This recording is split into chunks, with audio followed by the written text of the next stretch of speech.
Good evening, good morning, everyone. My name is Jennifer Lim, and I'm a Senior Associate at Sydney Austin LLP in Singapore. Today, we're delighted that you are able to join us for this HK45 Fireside Chat. As you may know, over the past 2 months, the HK45 committee has organized a series of discussions showcasing senior female practitioners in the field of international arbitration. We've spoken with barristers, arbitrators, in-house counsel, private practitioners, and former judges. And today, we are very pleased and honored to have one of the biggest names in the field of investment arbitration, Meg Kinnear, in the hot seat. I will briefly introduce her, as well as my fellow HK45 committee member, Joanne Lau, who will be hosting the chat. Meg Kinnear is the Secretary General of the International Center for the Settlement of Investment Disputes. She was formerly the Senior General Counsel and Director General of the Trade Law Bureau of Canada, where she was responsible for the conduct of all international investment and trade litigation involving Canada and participated in the negotiation of bilateral investment agreements. She has worked as the Executive Assistant to the Deputy Minister of Justice of Canada, as well as the Counsel at the Civil Litigation Section of the Canadian Department of Justice, and has written and spoken extensively on international investment law and procedure. She's called to the Bar of Ontario and the Bar of the District of Columbia and holds degrees from Queen's University, McGill University, and the University of Virginia. Joanne, who will be hosting the chat today, is off counsel at Allen & Overy's Global Arbitration Group and is based in the Hong Kong office. She's a committee member of the HK45 and a co-editor of the HK45 newsletter. And she's effectively trilingual in English, Cantonese, and Mandarin, and is admitted to practice in Hong Kong. Now, without further ado, I will hand this over to Joanne. Thank you, Jennifer, for the introduction. I will start by adding my thanks to Meg for supporting the HK45 Virtual Fireside Chat series and for joining at a late hour from DC. So thank you very much. Today, I'm hoping to cover a lot of ground with Meg. We'll be discussing her early days as a law student. We'll talk about her career journey. She'll share some tips and advice along the way. So a lot of things to talk about. 2 housekeeping points for the audience before we start. One is whilst the audience members have been muted, we do have a Q&A function on Zoom. So we encourage questions and please feel free to keep questions coming in. The second point is the session is being recorded and we will be uploading the recording shortly after the Fireside Chat, and the link will be on HK45's LinkedIn page. So for those who missed out, there's something to look out for. So without further ado, let's begin, Meg, and I'll start from the very beginning. You were born in Montreal, Quebec, and Jennifer mentioned just now you went to law school at McGill University. My first question is, did you always know that you wanted to be a lawyer? And if you had not gone into law, what would you have done instead? Well, first I want to thank all of you for inviting me. I'm really pleased to join you. The answer is that, in fact, I wanted to be a veterinarian more than anything. And about early high school, I developed allergies to cats and horses and all of those sorts of animals. So it became pretty clear my veterinarian career was not going to get started. And the next thing I decided was that I wanted to be a litigation lawyer. And I stayed pretty much on that path, and it's led me to this point. So it was my second choice, but I think a good one that's been a good career. It's lucky for us and unlucky for some animals that you did not become a vet. Did you come from a family of lawyers? I know a lot of people do, but what about I came from a medical family with a father a doctor and a mother a nurse and my grandfather a pharmacist. And I think I was the first lawyer in the family, and my family couldn't understand sort of what this law thing was all about. And I remember actually being very envious of those people at law school who had all sorts of family who were in law and knew lawyers. I don't think I even had met a lawyer before I went to law school. So. Yeah, I can imagine. Yeah, particularly for someone who's the first lawyer in the family, it takes quite a bit of courage and determination to pursue that. Another aspect, which I can tell must have required a bit of courage, is that nowadays in UK and Hong Kong, at least we know that like there are now more female law students than male law students. But I imagine when you went to law school, it must have been quite different. So I wonder from that angle, were there any particular challenges? Yeah, we were a pretty small group of women in my class. It was 1978. And I think the main challenge was basically you always felt, whether right or wrong, that you had to make sure you always could prove that you had earned your spot there and that you were deserving of your spot. So I think it was very much a motivation in that sense. On the other hand, I also remember there were pictures of the graduating classes of McGill on the walls outside the moot court. And I can remember often looking at one of the ones from about the mid-50s with the first woman student. And I think there were 2 women that year. So I remember thinking, if we thought we had it bad now, imagine being in a class of 2 women. So there's been a lot of progress, obviously, since then. I think the other thing it did was in many ways it made us a bit protective of one another. And we became very, very good friends. And I'm still very close to a number of the gals I went to law school with, including someone who's become my lifelong best friend. So it had some nice effects as well. Yeah, that's good to know.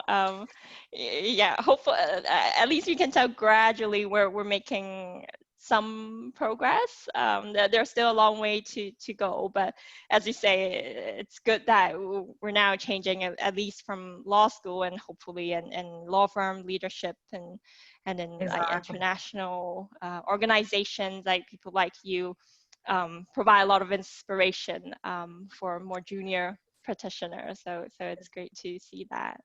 There's been huge progress. I have to say it's not that long ago. So when you go to conferences and things and you see how many females are in various roles and making progress through the profession, I think it's a really lovely thing. Mm. Let's talk a little bit about your career journey then, because as I was preparing for this fireside chat, I looked back at your career history and realized actually the first phase of your career, you spent a considerable amount of time with domestic litigation in Canada. Can you tell us a bit more about those early days in your career and how eventually you got to where you are today? Absolutely. Well, I had cottoned on I wanted to do litigation. And so when I first started working, I ended up with a job with the Government of Canada doing domestic litigation. And I have to say, I had not, before I graduated, ever thought of doing work for government, but that was the job that came along. And I think in those days, there was almost a little bit of a stigma that people who went and worked with government and law couldn't get a job in the private sector. And I remember thinking, well, I'll do this for a couple of years. And I got into it and found that it was the most interesting, exciting career. And one of the things that was wonderful was that very early on, I was given, and all of us were given, a lot of responsibility. So I can remember doing Court of Appeal cases on my own 2 years out of law school. And often some of my friends who were in the private sector were still sort of carrying briefcases for senior counsel, and we were right front and center. So it was a fabulous experience. It also gave me a lot of varied experience and a lot of opportunity to stand on my feet or fall flat on my face, but either way, to do that on my own. So we were given the opportunity to go and do all sorts of domestic cases, to do appeals, appellate work, and even to do criminal law, which was great to learn cross-examination skills. So it turned out to be a fantastic opportunity, and the work was absolutely superb. So I often tell people when they're thinking about careers, don't underestimate the kinds of neat things you can do in government, and in particular, the responsibility you get at a very early stage in your career. So it was wonderful doing those kinds of cases, and I ended up spending my whole first career at the Government of Canada. Was it scary? Because you mentioned you have to take on a lot of responsibilities from a very early stage. Was there any like element of fear in it, and how did you overcome that? Absolutely, absolutely. I once had a wonderful mentor who said, if you don't have butterflies in your stomach before you go to court, it means you're getting a little too blasé about it. So it's actually a good thing. And I always remembered that when I was sort of going into court and my stomach felt like it was going to, sort of fall apart or something like that. So all of those things were good lessons, but it got you to a point where you were really comfortable with it. And, you sort of go and get the job done and do the best you can. And you've been asked to do it, so you go do it. So I think it was really good from that sense, and helping you to get over game nerves and learning the skills so you felt relatively competent. And that's good to know that these feelings of nerves before hearing it, it's pretty normal in a way. It's a good sign that people are taking it seriously. Absolutely. I see that you then went from litigation work to helping the Deputy Minister of Justice, and then to the Trade Law Bureau. I find that quite interesting, and wanted to know whether those are planned career steps. Because some people say at the start of your career, you should chart your way, think about where you want yourself to be in 5 years' time, 10 years' time. Yeah. Are you a believer of that? Well, I was a believer in that for myself, and I think I thought all I would ever want to do was domestic litigation. And then when this opportunity came up in the Deputy Minister's office to do a job that was very different than I'd been doing before, and something I'd never thought I would want to do, and the Deputy Minister was very persuasive and wanted me to come and do the job. So again, I said, oh, I'll go and do it for 2 or 3 years. And it was one of those lessons which I keep relearning every time I do a new job, which is it was a fantastic change. And I learned all sorts of new skills that I'd never even thought about. So things like media interviews, or how do you create a policy and try and implement it, or how do you brief a senior minister who's got 5 minutes for you to explain the world's most complicated legal problem. All of those skills were really good, and in many ways I found that practice is actually very useful even in my current job. So every time I've made a change, I'm very risk averse, and I've thought, oh, am I making a mistake? And it's turned out to be even better. So the advice I give, which I'm not always good about following, but the advice I always give is, of course, you want to plan, and you've got to be very, thoughtful about your career, but also be very open to when something comes up on the left or the right of the path that you had for yourself. Be open to those opportunities and take a chance, and don't worry too much about failing, because you're always going to get back up again. And for me, every move has gotten better. So I'm now a proponent, but it's not something I come by naturally. You mentioned earlier that you also had mentors in your career. Did those mentors play a role in pushing you to try new things and take risks? Absolutely. And I found a lot of the people that I worked with became mentors. So for example, when I went into the Deputy Minister's office, I ended up working for 2 deputy ministers sequentially, and both of them have become really tremendous mentors through my career. Similarly, people I worked with in litigation.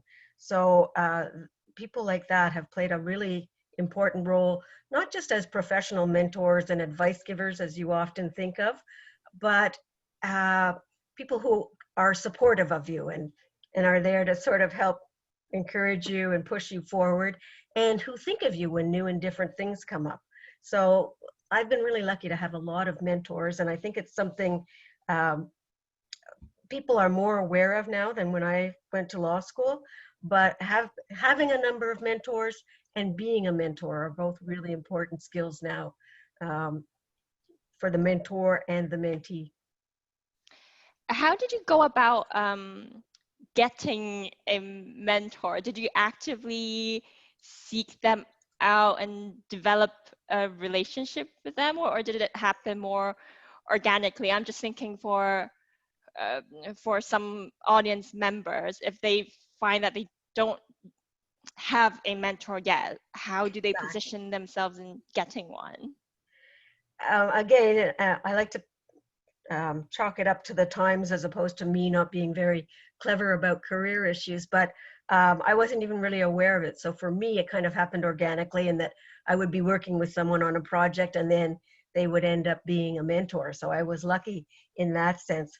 But I see a lot of the younger generation now are really good and really smart about different mentors.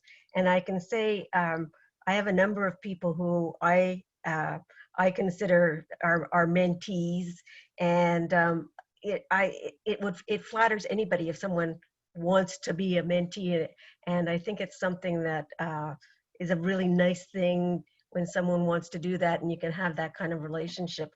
So people, I think, now are much smarter about it and really sort of say, I'd like to learn a little bit from you, and you always end up learning a lot from your mentee as well.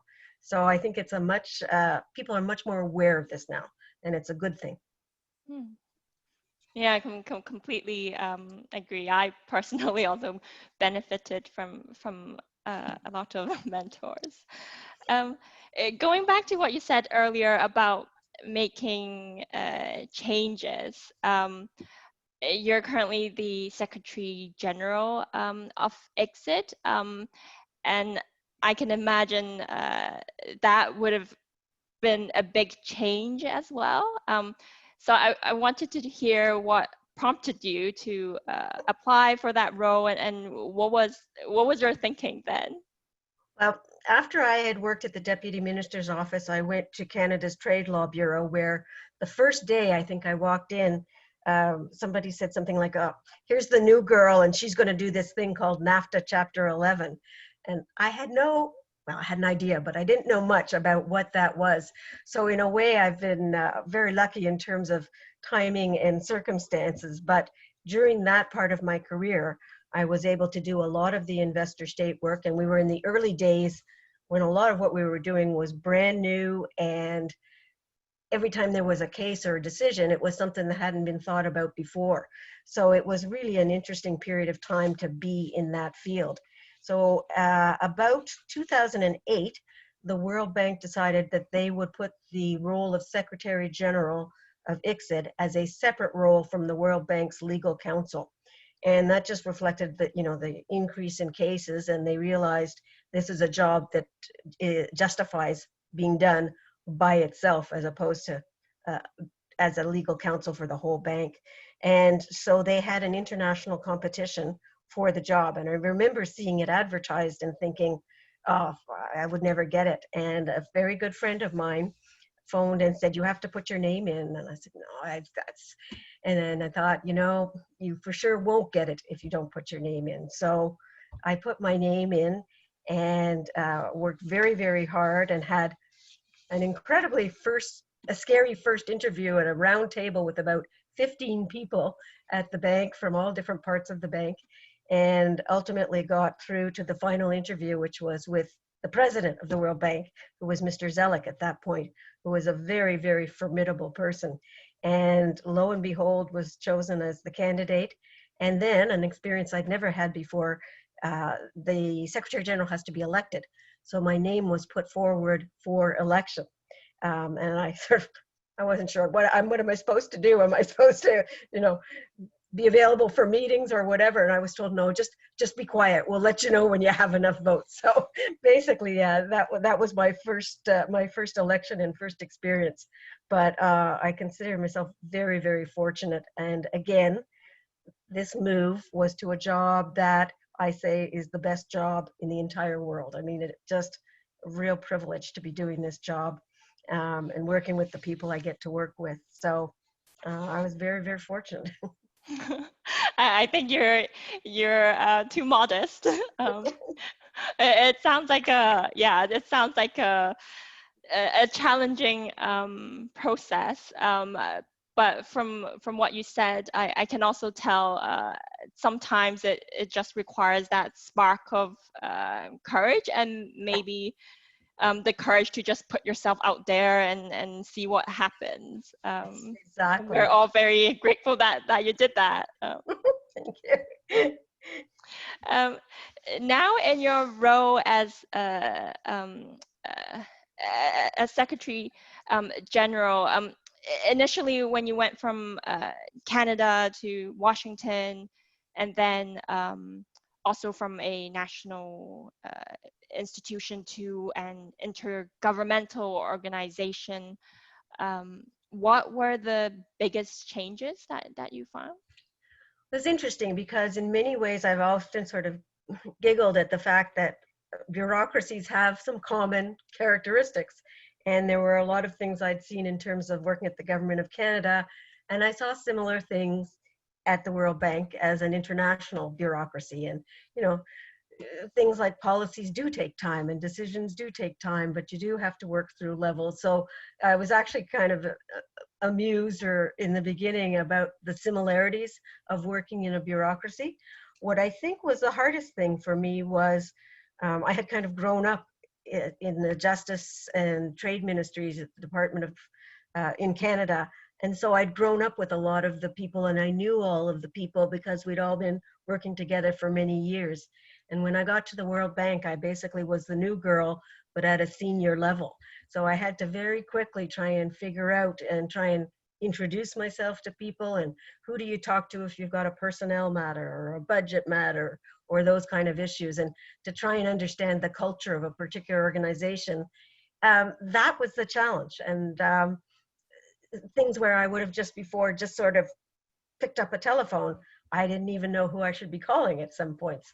So I think getting that aspect of the job was a challenge in the beginning. So. I can imagine like taking on such substantial responsibilities and already immediately having to lead and manage a team. How long did that process took, and do you have any tips for someone who find themselves in that situation, a new role and already in a leadership role? It took a while, and I think I still learn things every day about leadership. But I think in terms of the leadership skills, one of the things I found was when you started making that effort to get to know people, it builds on itself. So you start to get to know who people are, and you start to be able to work well and effectively in the organization. And I've always made a point when there are new people who come in particular at the senior level or are in the shoes I used to be in, to sort of write them an email and say congratulations and I'm glad to go for coffee or whatever, even if we're not formally working together. So that's something I've really tried to do quite frequently. Those are good tips around yourself with good people around you. I wanted to ask you next about like having been in this role for a number of years now as Secretary General of ICSID. What do you spend most time on, and in this role, what keeps you up at night? I spend a lot of time, and it's hard to really explain it, but a lot of time on management of the organization. But when I say that, I don't mean sort of, you know, doing the budget or those kind of things, although they're all part of the responsibility. But in many senses, trying to figure out where is ICSID positioned, how do people perceive ICSID, what services do we need to provide, what do we need to do better, always trying to figure out what's the vision and then how do you implement that. And I think that's a lot of fun, but it takes a lot of my time. The other thing that I spend a lot of time doing is basically, I travel up until COVID kept us all home. I travel a lot and I get to know a lot of our stakeholders and get to know a lot of the legal community who are working in this field.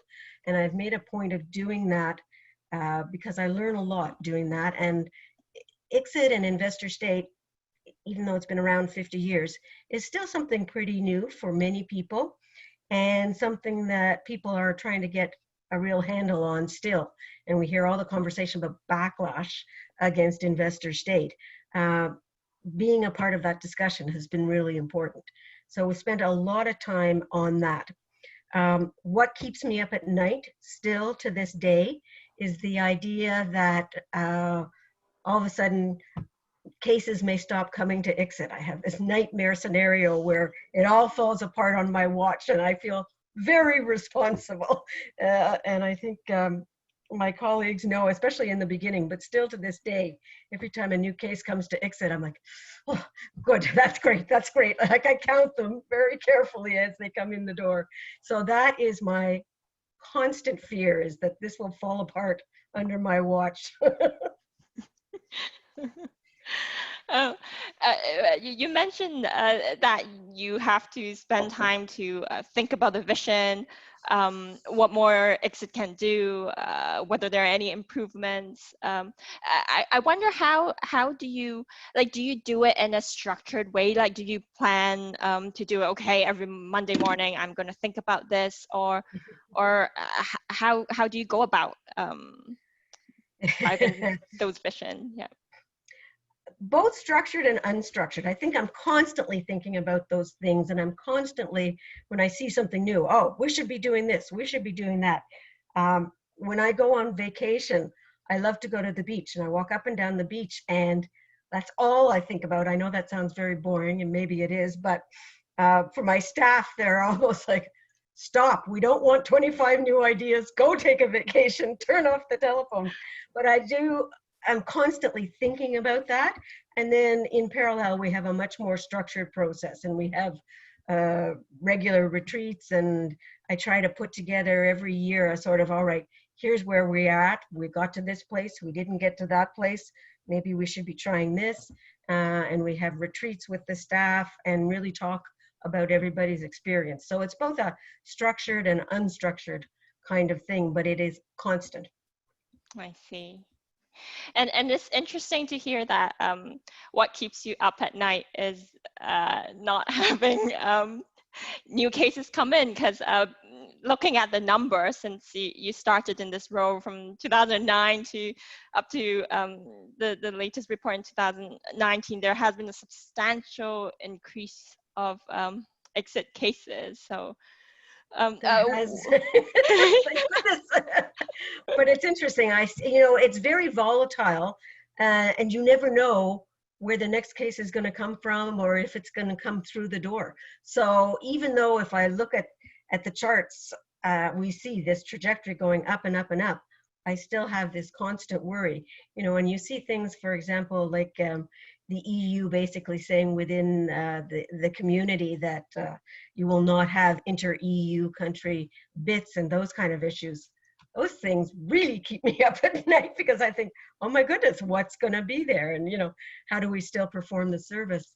On the other hand, it's interesting because with all of the conversation we hear about backlash against investor state, I still think on the ground, you hear a lot more conversation, which is, this is important. There are better options. And while obviously you've got to have continuous improvement, it is a mechanism that plays a really important role. So I think, whereas in the early days of the job, I sometimes worried that there would be no ISDS, what I think now is much more realistic is there will be ISDS. It will continue to be important, but we also need to be doing this amendment and constant improvement and those kinds of issues. So I'm a bit more sanguine about that, or I look at it a bit less, black and white than I used to in my first 6 or 8 months.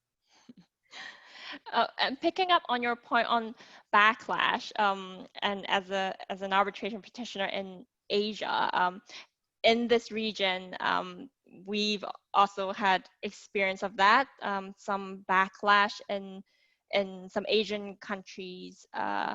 But then on the other hand, we've also seen Asian countries signing up to like new multilateral agreements. So there are signs that like Asia will continue to be an important player in Absolutely. ISDS. But I'd like to hear your views on what you think about ISDS Absolutely. in Asia, and what trends do you see? No, I agree. I think Asia has become a powerhouse, and I think that's going to continue. It's very, very impressive when you see, to me, in a relatively short time, the huge strides that have been taken, and you see all of, the arbitration centers there, you see the lawyers, you see the arbitrators. It's very, very impressive. The other thing that I've seen when we go to Asia is much more comfort level, I think, with ADR techniques, mediation, those kind of issues. And I've seen a lot of interest in Asia about using mediation in the ISDS context. And I think that's something that we'll be seeing a lot more of. And a lot of it we have seen an encouragement from Asian states who are doing this. So I've been very, very impressed with what I've seen. That's good to hear. So we'll all continue to watch this space. I'd like to now turn to some advice type questions, as I'm sure a lot of our audience members are very keen to hear. As you know, our this HK45 virtual fireside chat series, we've titled it Showcasing Female Talent in Arbitration, and it's a chance for people to hear from successful female practitioners doing arbitration work. But I'll start off with maybe of a somewhat philosophical question.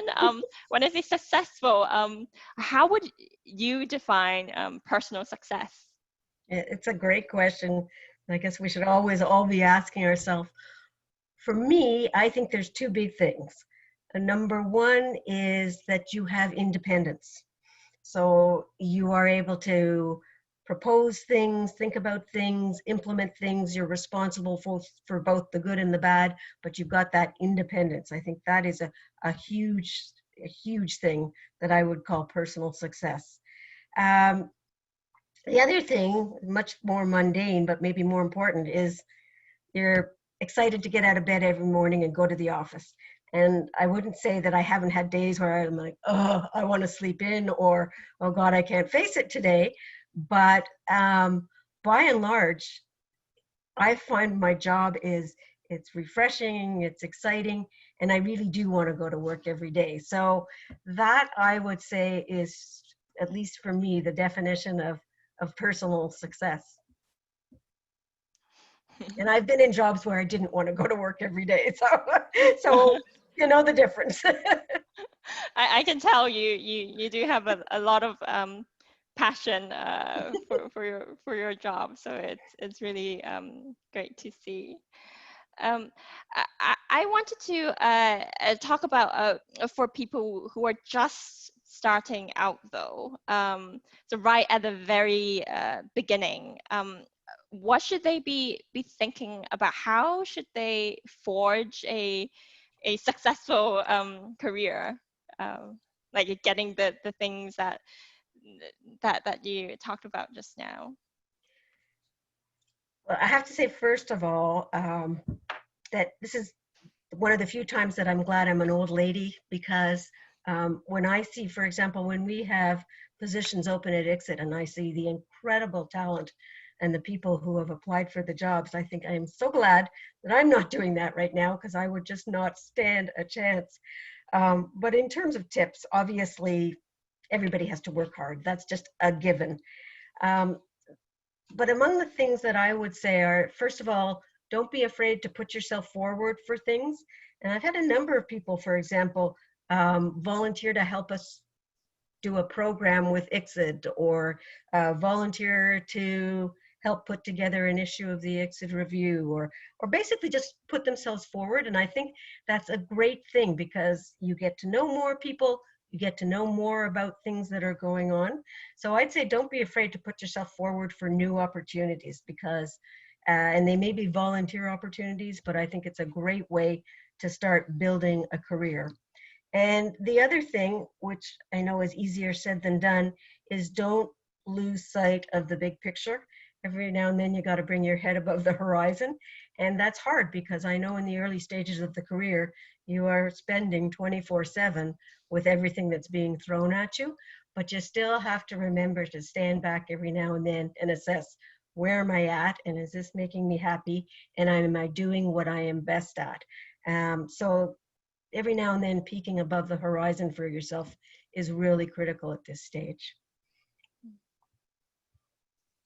Yeah, that's a very good tip, because I can imagine a lot of busy practitioners like keeping their head down and keep going, and sometimes you can forget what you were doing and why you were doing it in the first place. That's exactly it. Yeah, or time just passes. Yeah.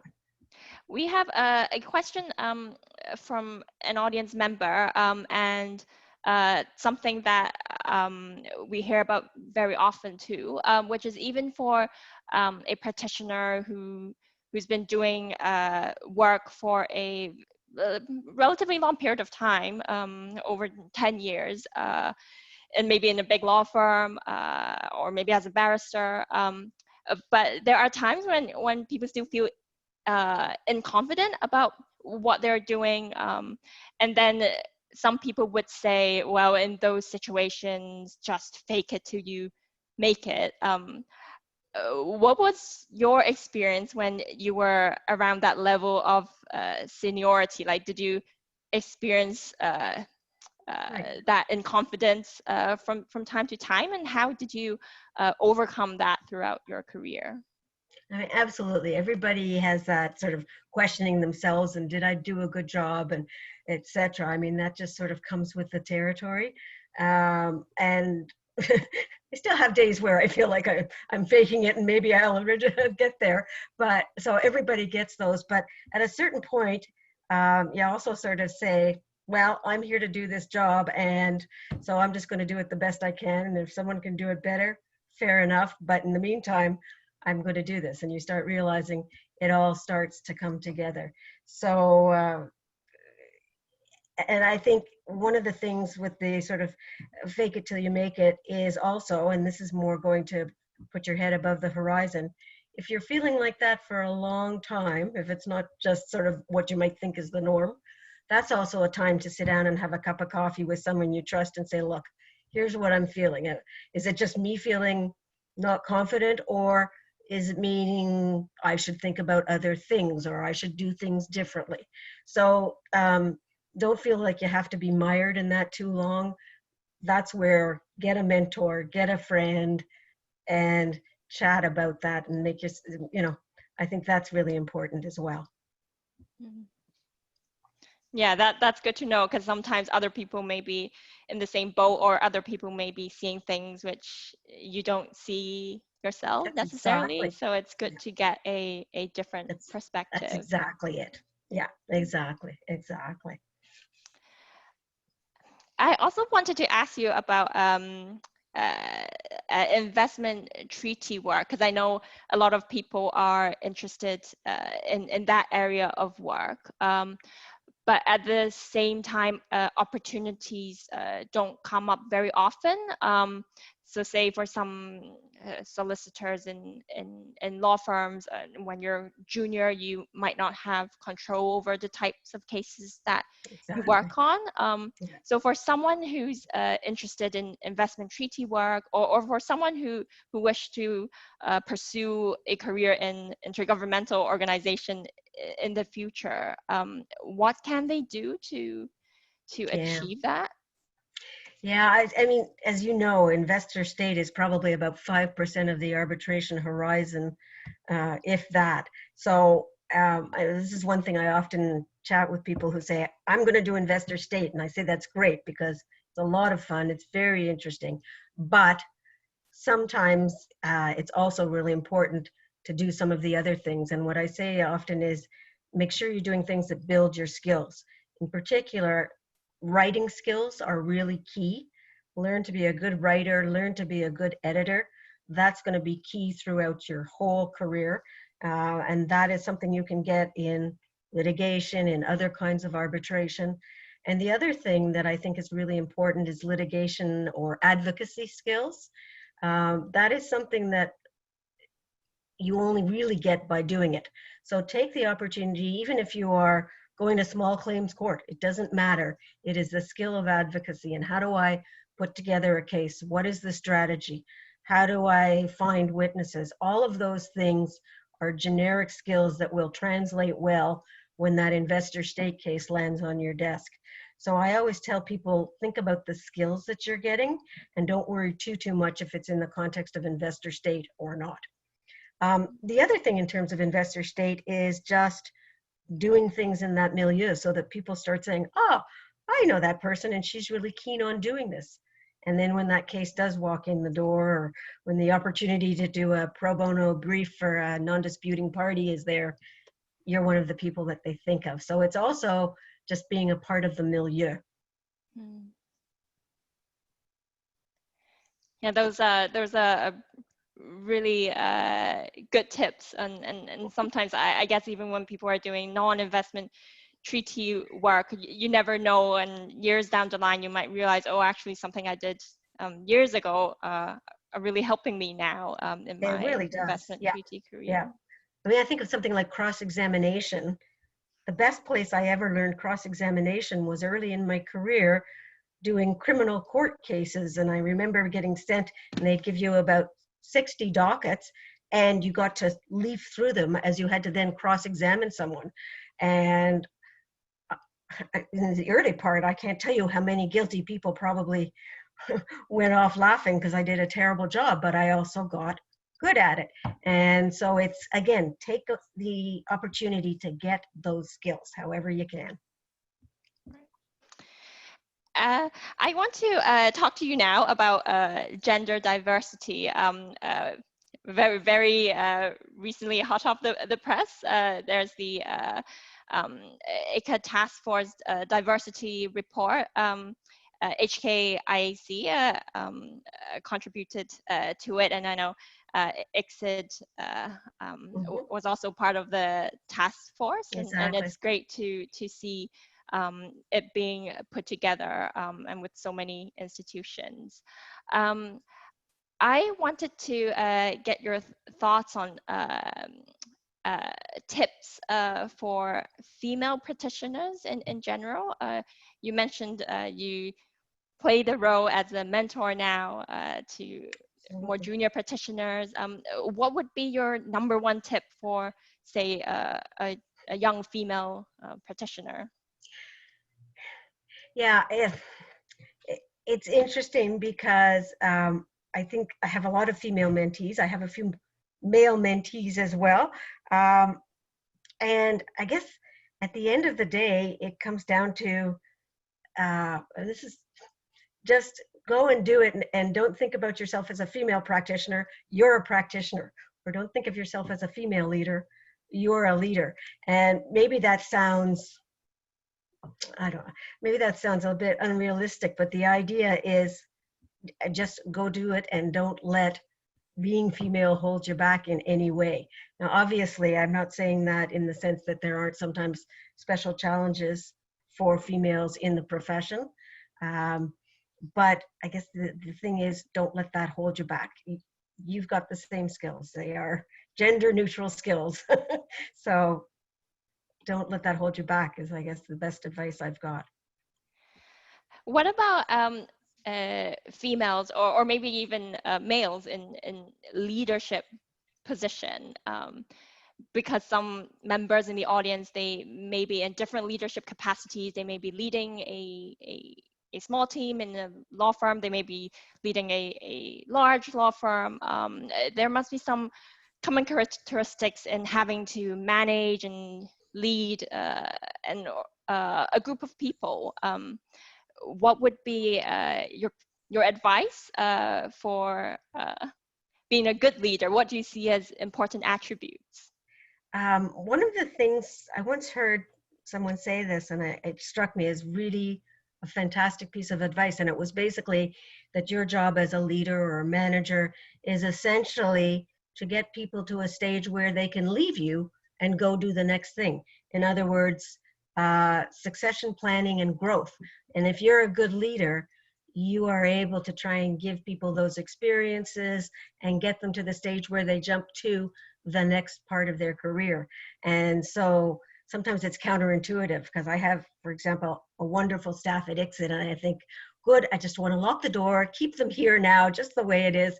And then I realize that's not really what your job should be. Your job should be give them opportunities to do new things, to do different things, to hone their skills, and then to be doing whatever is next in their career. So to me, a good leader is one who gives people the skills to see what their strengths are and to move whatever's next. And that's really important, to let people grow in the job.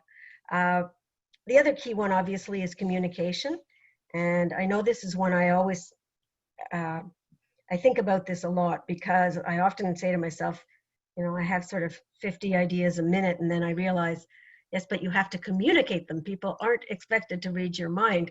So it's very important to constantly tell yourself, I need to be communicating. What am I thinking about? Why am I thinking about it? How would it fit in the big plan? And then, very important, listening before you make a decision. And at some point you have to make a decision. And at a certain point, I started saying to myself, okay, you're gonna have to make 10 decisions a day, and at least one of them is gonna be wrong. So just make the decision, and getting less hesitant, not that you're not thoughtful about decisions you make, but getting less hesitant about actually making the decision, make it, and move on. So I think that's one of the sort of skills. Is as I got older, I started realizing not every decision is going to be perfect. So don't worry if that last one wasn't, because the next one may be fine. Feeling a bit more confident about just get out and do that. So. That's a very good mentality for a lot of things. It also removes some of the like self-doubt and constant That's exactly. mulling That's exactly over. It. That's exactly it. You don't sit there going, oh, that was really bad, and replaying it 20 times. All right, that was my bad decision of the day. Move on. And that's kind of my philosophy. I try to keep it in fewer bad ones, fewer good ones, sorry, more good ones than bad ones, basically. But yeah, and that, so you give yourself permission to keep moving forward. So that's been something I often say to myself. One question from the audience. The question is, can you be too far advanced in your career to ask for mentorship? What do you think? No, absolutely not. And I think certainly as you go on in your career, you're perhaps more often mentored than you used to be, but I don't think there ever is a point where you can't or where you shouldn't.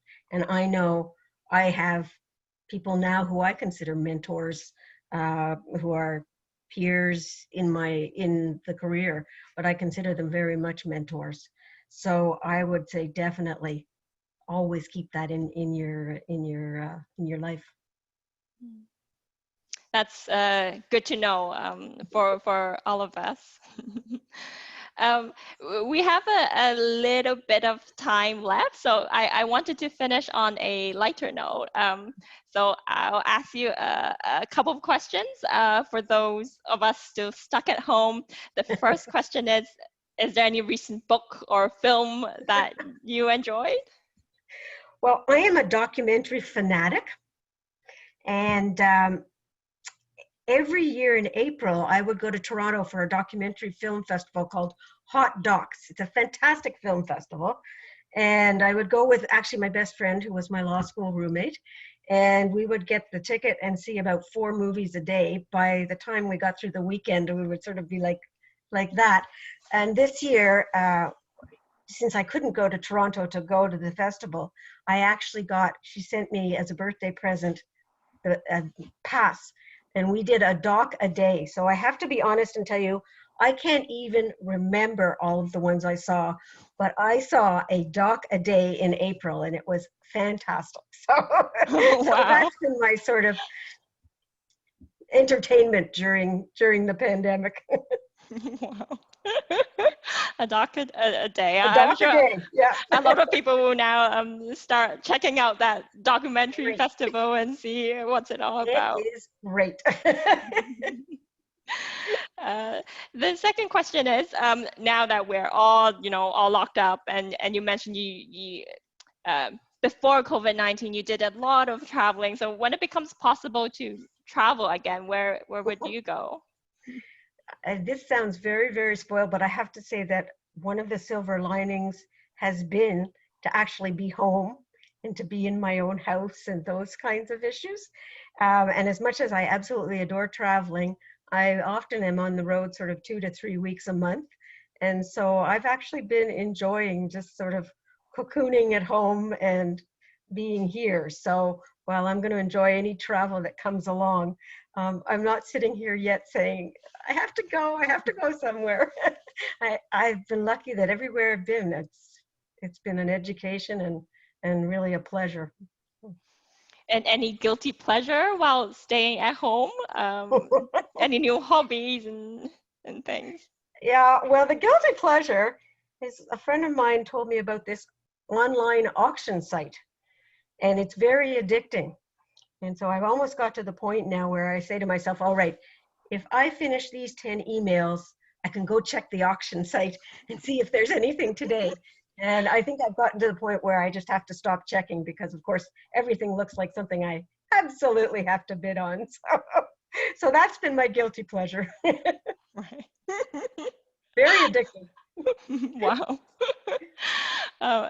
Thank you so much. I'm afraid we don't have a lot of time left, but I just want to finish by thanking you for being so honest and so frank with us all.